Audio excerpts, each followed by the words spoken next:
This is actually a Tiny Tina's Wonderlands article that I came across on GameSpot, and it's the headline is "Boom! Tiny Tina's Wonderland is heavily D&D inspired, even more so than Assault on Dragon Keep." So, funny thing about Assault on Dragon Keep, my or not Assault on Dragon Keep, D&D. I think my uncle tried to get me into it before, but like I remember this really distinct memory where we went to go get dice for like D&D, or for, well, he went to go get dice and I was with him, and like the dice was like fucking 8-sided. And then I came in across another, like in high school, I came across a kid who invited me to play D&D. And I never just was like, I should have been like, yeah, like I was so into this shit that, I don't know. So I don't know too much about D&D, but I do know that like everything gets customizable, right? Like, right. It's, you want the experience to be as your own, right? Your own adventure as possible, right? So right here in the beginning, we'll skip this right here, but D&D fans will recognize more, shit. But see, right here, actually, I was saying I was going to skip this because it looked like they didn't reference this first line in the top part. But a more robust character creator and the option to multi-class. So, cool. So let's just get into it. And let's see. So the character creator in Wonderlands represents one of the biggest departures from the structure of the Borderlands game. Obviously, you pick kind of a character that has their own life and lore established. So that's pretty cool. Doesn't feature established characters. Instead, you customize your own hero, including race, physical appearance, voice, and personality. That reminds me of a few games, but I can't think of their names off the top. So that is fucking cool. To say now playing the, this is Far Cry. Oh, there it is. Cool. Yeah, so your voice, your appearance, all that is independent. Yada yada. I don't know. I feel like I don't know how to break this down. I feel like, should I read it or just check it out? I'll just skim through it and talk about it. But you can look and sound however you want in the set of choices. We don't really tie the player into one thing. Not even every feature is humanoid. You can have shark fins on your head or look like an orc. That's pretty fucking cool. That's pretty cool. They can't dive into other shit, but oh man, that's cool. It's all independent. That's fucking sick. That is good. This is what I say about a lot of games. Is depending on the type of game, if you're going to do character creation, you got to try to go all out for it. If people like to flex their character, people just like to create, so it's cool to give a really expansive character creation. Let's see. Character creator is completely separate from your abilities, skills. I mean, that's obvious. Oh, that means there's no character specific. Okay, so like not like Skyrim or like Skyrim. We'll stay with Skyrim, where like Brenton is Brenton magic, or like Nord's resistance to the cold. Okay.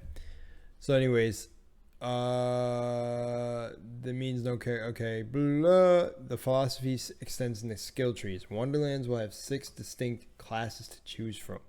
Okay, 6. Each with their own unique skill tree. They will share more details at a later date. There are more aspects to character creation. I'll also leave this below. I'm just kind of just skimming it and recording me skimming it.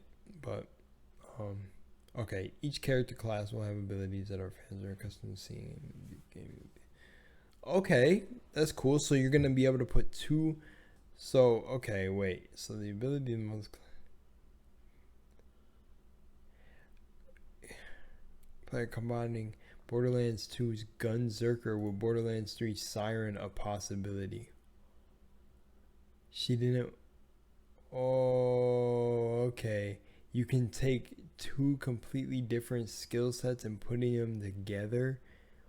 Whoa, that's pretty fucking sick. You'll choose a primary class, and then later in the main story, you'll be able to slot a secondary class and mix and match the two classes in skill trees for the campaign. But once you beat the plot, you'll be able to go back and respec the secondary class. So I have to stick with the primary class, but you can try a different secondary. Okay. So replayability is definitely going to be a thing. See, I feel like it's not going to be too much crazy replayability. I feel like there will be reasons to replay it, especially like achievements and shit.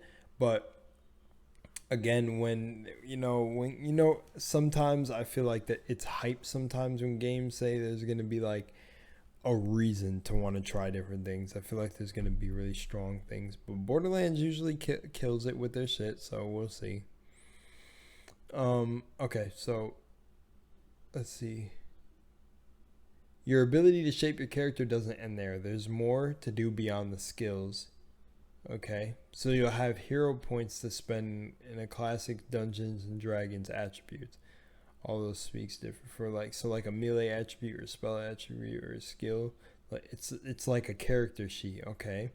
So you'll be able to put hero points into your strength, dexterity, intelligence, wisdom, constitution, and attunement. The hero points are separate from the skill points that you'll also earn throughout the game. Skills apply to more traditional skills where you can unlock new abilities and perks. Hero points build out your character so they can more easily specialize as a specific class. Okay. You do have one sort of unique attribute that lives outside of it. That is luck. Okay. That is something you can affect by completing an endgame challenge. And the luckier you are, the more this challenge you do, the better your loot chances are at higher rarity. Okay. Okay, skimming some more. She's back to her 13-year-old self rather than the 20-year-old seem in Borderlands 3. As the bunker master, Tiny Tina is in control of the campaign, so just like Dragon's Keep, she'll step in to set the scene, crack jokes, or roleplay akin to a D&D dungeon master. Okay, one of the things that's great about Tina is that chaotic energy. Yeah, for sure. It lends itself so well the idea of a tabletop RPG where you have this unhinged bunker master, and she will absolutely shape the world in the way that she sees fit. See, that's cool because Dragon Keep was fucking funny with that.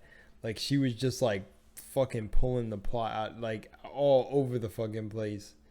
It was just fucking funny. But that's cool. Okay. And then this, I heard this is how you while exploring the overworld. It's like you go around like this. That's pretty cool. They call it the overworld. And it's pulled back. Yeah. That's pretty cool. You can have dynamic encounters. So you can have a little enemy pop up and then you'll get transported seamlessly into first person combat where you do a small fight, get your loot, and pop back out. Yo, that's pretty fucking cool. That's pretty fucking cool. Okay.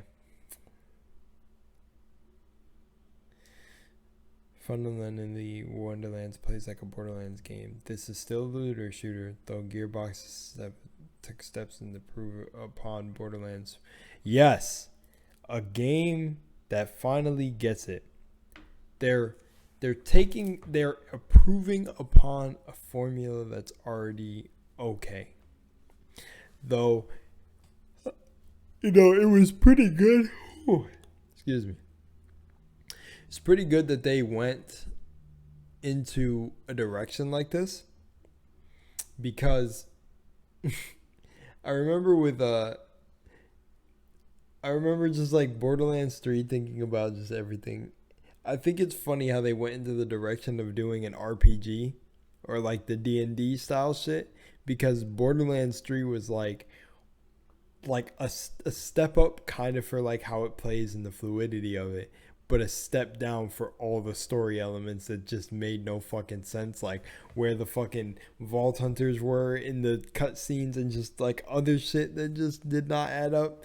So it's funny that they took a turn where they jump back to Tiny Tina when she's younger, and then they kind of like, it's like they take you, like in the back of your mind, you're like, okay, if you're going to Tiny Tina when she's 13, then you're being brought back to a world when the Borderlands 3 lore wasn't fucked up, and then they can't fuck it up because, or well, I wouldn't say that the Borderlands 3 fucks up the lore, but like the storytelling can't be fucked for people who were, you know, kind of like really pinpointing all the shit that like was like, what the fuck did they do with Borderlands 3? It's like you won't be able to do that here because this is literally like a fucking, it's a D&D like experience but with Borderlands, so you just can't, there's nothing, because like the story is really, it's told by Tina, like the whole adventure, right? And the plot is going to probably be all over the fucking place because, you know, it's supposed to be kind of comedic, or it's supposed to be comedic, right? And more I don't even think it's lore in Tina, right? Like Tina's not even dealing with anything, because in Assault on Dragon Keep, it was kind of like she was dealing with the death of like a lot of her friends, right? And like she couldn't accept that, was his name Roland? Oh my gosh, I forgot. I think it's Roland. She couldn't accept that he was dead, but she put him in the world as like being alive. And like yeah, so it was like how she was dealing with her trauma. So like here, it's kind of just like fully off from the plot. It's like you really can't get mad at anything in this game if it's all wacko, because it's supposed to be wacko, I guess. I don't know if I'm explaining that right, but it's like, it's not like if they were announcing Borderlands 4, then motherfuckers were probably going to be like, oh, here we go, like if the Vault Hunters are not fucking included, like I feel like it would go haywire if Borderlands 4 got announced. But yeah, I feel like this is like a safe route they took.